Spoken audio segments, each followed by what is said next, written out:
Handi. Hope you are doing fine. I'm fine as well. Happy Krishna Jayanti for everybody. So, whether you call it Krishna Jayanti or Krishna Janmashtami, it means the same, the birth of Shri Krishna. And in order for us to celebrate Krishna Jayanti in a grand manner, there has to be a strong reason for that, right? So the number one reason, as we all know, is he is the greatest Lord. He is equal to God Shiva. But there are some who don't approve God Shiva, so they take Lord Krishna as God. So what makes him the greatest Lord? We got to understand that. So only that we can know of the actual reason behind celebrating Krishna Jayanti all over the world. Because we don't celebrate the birthday of our neighbor kid, we celebrate only the birthday of our own kid. In that case, why should we celebrate the birthday of Lord Krishna? How is he related to us? We got to understand that, right? So in order to understand the significance of Lord Krishna, you got to understand the time cycle called Kalpa. So this is the exact time cycle given directly by God. We don't take it from the scriptures. So this Kalpa lasts only for 5,000 years, and it starts with Satyug, which is actually the heaven.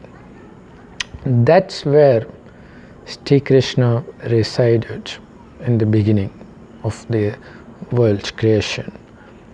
Not only Shri Krishna, along with him, even we were there as deities. We just forgot that.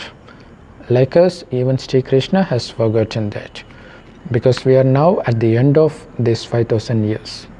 Yes, Kali Yuga has almost reached its end. So just 100 years before the completion of Kali Yuga, God Shiva himself descends from his abode called Supreme Abode or Parandam or Parlok. From there he descends to earth. He takes human form. How does he take? He doesn't take birth like that. So he doesn't take birth like us. He enters an old man's body directly and start giving the knowledge about this time cycle and us and himself. That's all he teaches. He gives the knowledge of soul, that is us, the supreme soul, that is God Shiva, and this time cycle, and the relation between God and this time cycle and us and this time cycle. Yes, we were there in the beginning along with Shri Krishna. Then along with Shri Krishna we take several multiple rebirths. So we took maximum of 84 births, because in the heaven, in the beginning, the lifespan of human beings would be much greater, that is around 150 years. So nobody would die before that. So that was the case in first yuga, and in the second yuga called Treta Yuga, we would live for around 125 years. And those two yuga combinedly comprises heaven. And the next half of this time cycle consists of the remaining two yugas called Dwapar Yuga and Kali Yuga. In scriptures, they have wrongly mentioned Shri Krishna to be born in Dwapar Yuga. No, he didn't, because he didn't commit any sin to be born in hell, because this is hell. Why should he be born in hell? So Shri Krishna didn't take birth in Dwapar Yuga. Instead he took birth in Shri Krishna. As a matter of fact, he himself became Shri Narayan after getting married to Shri Radha, and after marriage she was eventually called Shri Lakshmi. Yes, Shri Krishna represents the younger form of Narayan. After getting married, he gets into the throne. The name of the post is called Narayan. That is, the name of the post of the king is called Narayan. As we commonly believe, there is no Narayan as just one person, because there used to be 8 Narayans, because it's a dynasty. So the son born to first Narayan becomes the second Narayan, and the son born to the second Narayan becomes the third Narayan. So likewise, there were 8 Narayans who ruled the Satyug.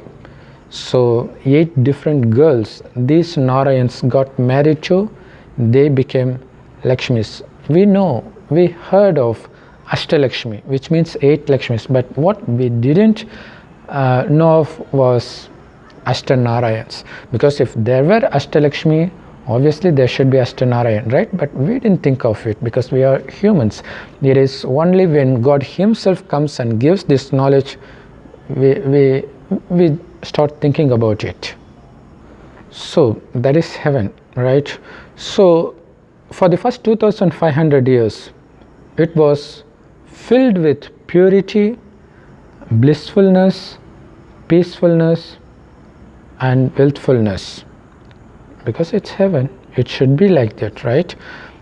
You know why? Because they didn't have these 5 vices called lust, anger, greed, attachment, and ego. That is why they were happy. So there were huge palaces made of gold and diamond. So they were so wealthful. Not only that, they had divine qualities. They are filled with love and peace for everybody. So they were so loving. But after the completion of 2500 years, which was heaven, so we start taking birth in hell, which means this world which was heaven in the beginning has eventually become hell. So the reason for that is we started getting the characters like lust, anger, greed, attachment, and ego. How come? Because in heaven we were not body conscious as we are now. So we identify ourselves as so and so, by gender, by name, by the occupation, by whom we are born to. That's how we identify ourselves in hell, right? But in heaven, they identify themselves to be the imperishable souls. Yes, it is the soul that exists between the eyebrows, which is why we have this habit of wearing bindis right here. So they were soul conscious. They didn't consider themselves to be this perishable body. They considered this body similar to that of a car. A driver is not a part of car, but still he can drive as he likes. Similarly, this body is not us. It is the soul that drives this body as per its wishes. So we are this imperishable soul. They were totally aware of it every single second, which is why they didn't fall for lust. Otherwise, there would be very beautiful men and women, because they were deities, right? They were very beautiful, but they didn't fall for their beauty because they focus on the imperishable soul, and they didn't get carried away by this perishable body or its attractions. That's why they had this enormous power of making anything happen. If they want it to rain, it will rain. If they want it to stop, it will stop. So that's the kind of power their thoughts had, because it didn't get corrupted with these vicious thoughts like lust, anger, greed, attachment, and ego. So since they were very pure at mind, they had this ability to make anything happen just by having a thought of it. But in hell, we got corrupted. We became addicted to vices. You know why? Because we forgot the fact that we were in fact souls. Instead, we started considering ourselves to be these perishable bodies, because of which we fall prey to these vices, to the sensual pleasures. That is how we lost all the powers we once possessed, equal to God. But we were not God, but we possessed qualities equal to that of God, which is why till date people consider Shri Krishna to be God, but he was not a God, he was a deity. Deity is different from God. God doesn't take birth like us. God doesn't experience pleasure or sorrow like us. It is mentioned right in Bhagavad Gita, but we tend to think that it is Shri Krishna who spoke that, but it is actually spoken by God Shiva. When did he do that? He did that in the last kalpa at the very same time, because it is him who gives this knowledge now. So the same knowledge continues kalpa after kalpa right before the end of Kali Yuga. Just 100 years before the end of Kali Yuga, God comes and enters an old man's body, which is called Parkaya Pravesh, and he started delivering these messages. Not only that, there is another peculiar thing about this time cycle. Whatever happens in one kalpa, that keeps on repeating kalpa after kalpa. To understand it very easily, if you are listening to this video now, it means you listen to it in the last kalpa at the very same time, and you would listen to this same video 5000 years after this kalpa, after this time. So everything repeats identically to the last kalpa. Nothing changes. If you see a mosquito fly by now, you would see the same thing 5000 years from now on the very same second. So God gives these teachings towards the end of Kali Yuga, because it's going to be heaven very soon. Before that, this old world called hell has to get destroyed, which is why we are seeing all sorts of destruction in terms of diseases, in terms of natural destructions, and also there will be the third world war, which ultimately wipes out everything from the old world. But one thing can never be destroyed. That's the essence of Gita. What is that? Soul. That will never get destroyed. And God has to say that just before the destruction, right? So think, when was Gita sung? It is sung towards the end of Kali Yuga by God Shiva. But they have changed the time to Dwapar Yuga, and they have changed the name of the God to his son Shri Krishna. Yes, everybody is son and daughter of God Shiva. So does Shri Krishna. So whoever listens to this gyan or knowledge, they can enter heaven. So when the world gets destroyed, every soul has to leave his body and go back to where they came from. Yes, to this supreme abode. And before going there, before the world destruction, if you manage somehow to get the qualities that you once possessed originally in the beginning of the world, then you are qualified to take birth in heaven. So how do we get qualified? That's what Raj Yoga is all about. God says, first you have to consider yourself to be this imperishable soul and not as this perishable body, so that you don't get carried away by those five vices that actually steals all the wealth once given by God to us in the name of heaven. But we lost everything because we got addicted to these vices. So we have to get out of that addiction. But we don't have that power on our own. Everybody has become slaves of those five vices. How to come out of it? Only way out is to first consider ourselves to be this imperishable soul. Then we have to remember our Father, Father of all souls, the Supreme Soul, God Shiva, who is also a point of light just like us. He is also a soul, which is why he is called the Supreme Soul or Paramatma. So the world, it is the light world, which is golden red colored.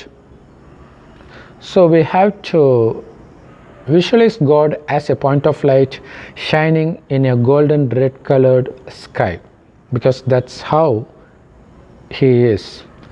So as much as we remember God, we may feel a strange trembling sensation in between the eyebrows, which means we are getting power directly from God.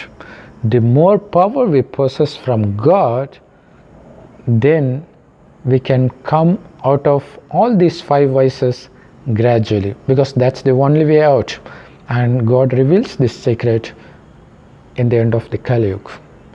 So he is giving this knowledge to everybody through an old man's body. He names that old man as Brahma after he entered him. So that's how Brahma created this world. He didn't create it on his own. It is God Shiva. He is the only one. He is the God. There are no 2 or more gods. There is only one God. All the rest, they belong to the deity religion. They are not God, but they possess power or purity equal to God, because of which they can make anything happen. That's it. Though God gives this knowledge to everybody, not everybody is going to imbibe it equally, right? Even if a teacher is very smart and intelligent, but still not all his students are going to get first rank, right? So it would be number wise. Similarly, even though God himself is giving this teaching, not every one of us is going to imbibe it equally. So it will definitely be number wise.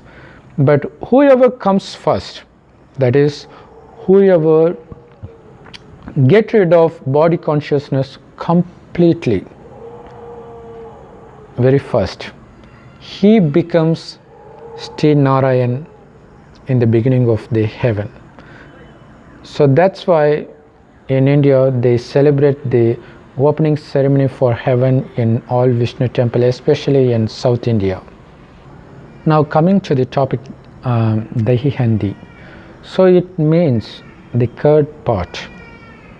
So what does it actually represent? In North India, also in some part of South India, and especially in Maharashtra, they celebrate in a very grand manner. They form a human tower and in a form of pyramid, and they get one above another, and it would be around 10 to 20 feet in height. They will create tower of that height, and one person will get to the top of that pyramid, and he will beat open the curd pot that was hung in a very high position with the help of a rope, strong rope.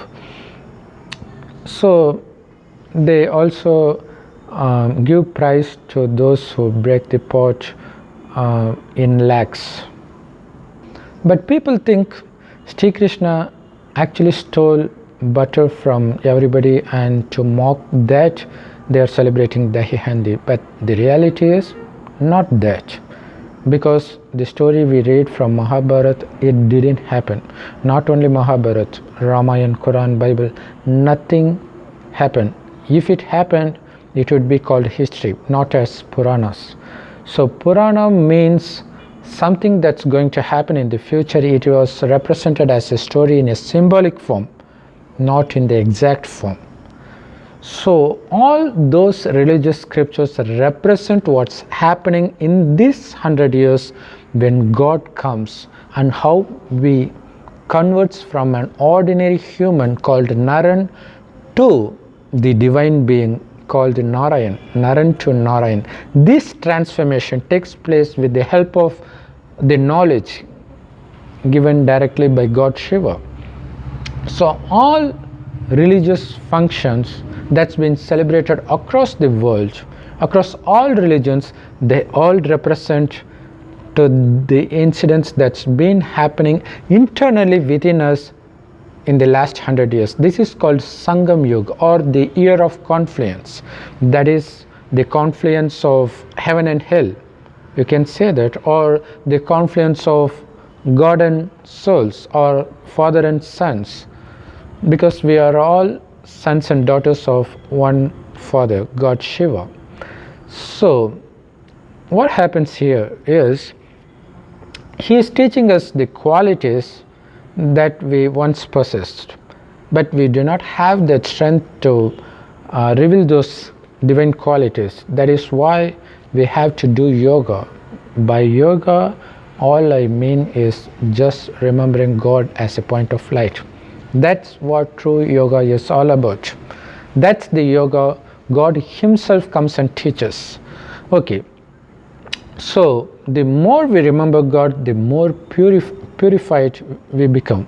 So the purest soul, the number one purest soul, is going to be born as Shri Krishna. Before that, we all will have to leave our bodies, and we would be going back to our home of all souls, the supreme abode. From there, those who had the enormous amount of divine power, they would be born in the beginning, and they would eventually become Sri Narayan. So to mark the birth of Shri Krishna, we are celebrating Krishna Janmashtami or Krishna Jayanti. And the second day, we celebrate this Dahi Handi, breaking of the curd pot. So what it represents is, Shri Krishna doesn't become king right at his birth. He has to grow, then he has to get married, and he would get the throne, right? So to mark the day of him getting throned as the king of the world, we celebrate Dahi Handi. What's the relation? Well, you know, butter is the essence of milk. After removing butter, milk is worthless, right? Similarly, heaven is the essence God created himself. It has nothing but happiness, nothing but peacefulness, nothing but wealthfulness.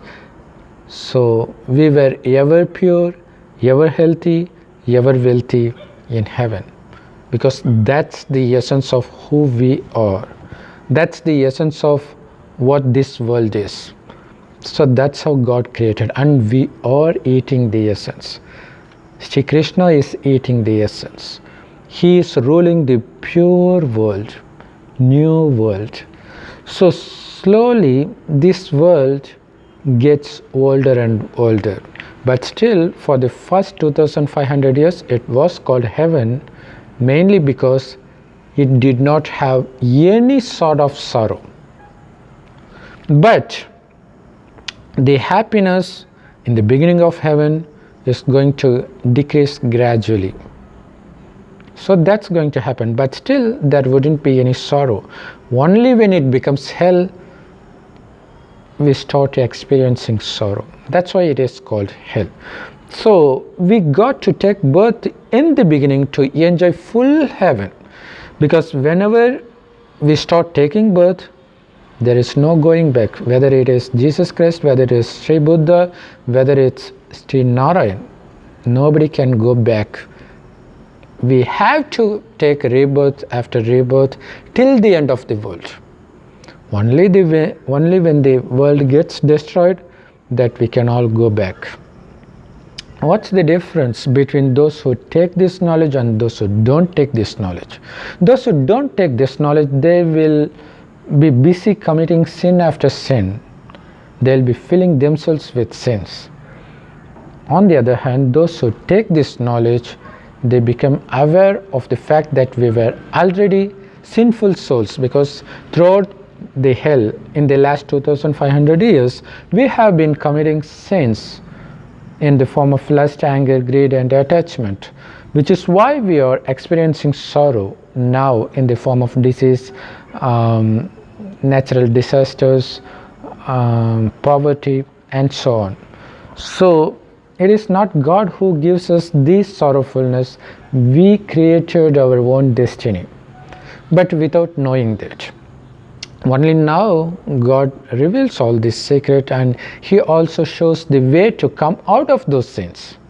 We can wash away our own sins. Only we can do that. Not anybody would do on our behalf. God is there only to show the way.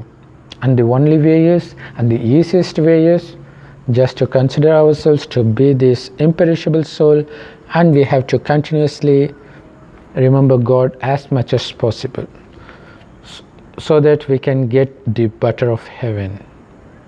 So this heaven is symbolized as butter. So not that Shri Krishna stole butter as mentioned in Mahabharata, because he himself was born to a king. Why should he steal? He could get anything, right? So it's just a symbolic story. It's not the life history of God, Lord Krishna, because there were no wars there. If there were war, as mentioned in Mahabharata, then that wouldn't be called heaven. Then we wouldn't have to make any effort to enter heaven, right? So all wars happen only in Kali Yuga. So Mahabharata war is yet to happen. That is the Third World War. And before the commencement of war, God has to give Gita, right? That's what He is doing. That's what we are delivering you. So this is the true Gita. So this Dahi Handi is celebrated in various names in various states. For example, in Tamil Nadu, we call it as Uriyadi, but it's bit different. Okay, but basic remains the same, breaking out the pot, butter pot. Okay, what do? They form a human tower. So you can't get there single-handedly. You need the cooperation of everybody. Likewise, heaven can never be created by a single person. Many has to work for it. Many has to engage themselves in the service of giving introduction about heaven and God to everybody. So this video is one among them. After listening to this, after having faith that it is indeed God who gives this knowledge, no human can give this knowledge so simply, what would you do? You can't keep yourself mum. You will eventually start giving this knowledge to others. So this is how this news spread. So it needs the cooperation of everybody to break open the door of heaven. Actually, that pot represents the door of heaven. And after breaking it open, what you see is the essence, the true heaven. So we need the cooperation of everybody. That's why they show the human tower. They form the human tower or pyramid. Okay.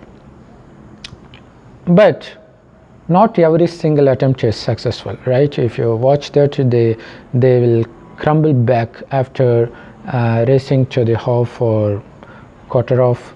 So they fall back because that's hard, right? And in South India, it's in a way easier than that, in a way harder than that, because they don't have to climb anywhere. So a person has to take a pole, a long pole, and people would be adjusting the height of the pot to tease him so that he couldn't break it that easily. So that is called Uriyadi. Not only that, no, it is not easy to even pick up that pole. You know why? Because people would be throwing water at him at full speed. Around 40 to 50 members would be surrounding him and throwing water at him at a very fast speed, so that he couldn't even see where that pole is. So first he has to take that, then he has to break that open. Moreover, they would be adjusting the height of that. So that's going to be very challenging. You can type Uriedi in YouTube and you can see it. It would be, it's my personal opinion that it looks more enthusiastic than what they celebrate in North India. Well, that's equally challenging, but still it looks more interesting because it's going to be very fun how people tease him. So what does that represent? Because entering heaven is not an easy task. It's not like going to the neighbor's home. So it's a very tough task because you have to conquer those 5 vices during the time when the world is filled with 5 vices, right? Now it is filled with 5 vices, especially with this internet age. Just a mobile phone is enough to corrupt you. Even to corrupt a kid is not a big task now for Ravan or Satan. Well, those 5 vices is called Ravan or Satan or Satan. So there is nobody as Ravan with 10 heads as mentioned in Ramayana. Because lust, anger, greed, attachment and ego, these 5 vices is present both in men and women. They are combinedly called 10-headed Ravan. And also there is another form of Uriedi where people tie the person who is going to break the pot, tie the they will be blindfolding the person, and then he has to they will be giving the pole, but without seeing anything he has to break it, he or she. Even girls take part in that. But the difficulty with it is, the first difficulty is they couldn't see, and the next difficulty is people around him or her is going to misguide him. They would say turn left when it is actually right. They would say come backwards when they need to go in front. So that's how challenging it is. You can see all of that in YouTube. It's available there. In all of these things, one thing is sure, that is, we need to stay focused no matter what happens around us. So this Kali Yuga is going to continuously brainwash you into believing that lust is created by God, anger is natural, attachment is something necessary. But we got to listen only to God, who says these 5 vices, they are the root causes of all sorts of evil. So you got to get rid of it. You shouldn't see it. That's why they blindfold it. So the only way to hit that pot is not to see or listen anybody, but someone has to guide you, right? So your best friend would be guiding you, go right, but everybody else around you would be shouting, no, go left, go right. They'd be shouting so that you couldn't even hear what your best friend is saying. Likewise, our best friend is in fact God. He is the only trustworthy friend or father or any relationship you can have with God that's going to be genuine. Any relationship you have with any human being, that's going to be falsified sooner or later. So it's better only to trust in God and to listen only to God. What does he say? Don't look, don't listen, don't think of Kali Yuga. Just stay focused that you were Narayan in the beginning and you are going to become Narayan again. For that, you need to conquer these 5 vices. How do you do that? First, stop listening and watching anything around you, because everything in Kali Yuga is going to induce you into these vicious acts. So first you got to stop watching the surroundings. You're not going to blindfold yourself. Instead, though your eyes are open, you are not going to see what other Kali Yuga Vasis are saying, because they see human beings, they see the external form, but we should be seeing the imperishable soul in between the eyebrows of every single human being. we shouldn't get carried away by the external beauty. And for that, initially we have to consider ourselves to be this point of light. We have to forget the fact that we have this body. So that's the essence of Mahabharata, where Arjun, he couldn't see anything other than the tiny point in the bird's eye. Everybody else, they were watching the bird's beauty, they were watching the tree, they were watching everything else. But all Arjun could see is just that point. That actually is the symbolification of this point, soul. So that is the actual solution to get out of the trap formed by Chakravyog. So that's the thing. That's what God teaches. That's the only way to come out of all sins. Whenever you forget that you are the soul, you are going to commit one sin after another, because watching someone as a body itself is a sin. So you have to blindfold yourself, like Kandari, the mother of Kauravas, because she had to live with Kauravas. They represent all sorts of evil, right? So we are living with Kauravas. Those who don't take this knowledge are Kauravas. This world is filled with Kauravas. We are Pandavas. We are the ones who listen directly to God to attain essence of His creation, that is heaven. To get that essence, we have to stay focused. We shouldn't see here and there. All we need to remember is God as a point of light, and also the heaven, the gift from God, the Dahi from God, the butter from God. So this is the butter Shri Krishna consumes, not that he consumes the physical butter as we know today. Another peculiar thing is, it is not only celebrated by Hindus, there is also a part of humans from Spain. They also celebrate a festival similar to Dahi Handi, except that they don't break that pot. So they will also form a human tower. It is very similar to Dahi Handi human pyramid. It's all about Dahi Handi. To get the knowledge directly from God, the knowledge is called Murli. It is being read in all Raja Yoga meditation centers, or you can even Google it in your own language. For example, Hindi Murli, Telugu Murli, Japanese Murli, whatever, you Google it, you can find it.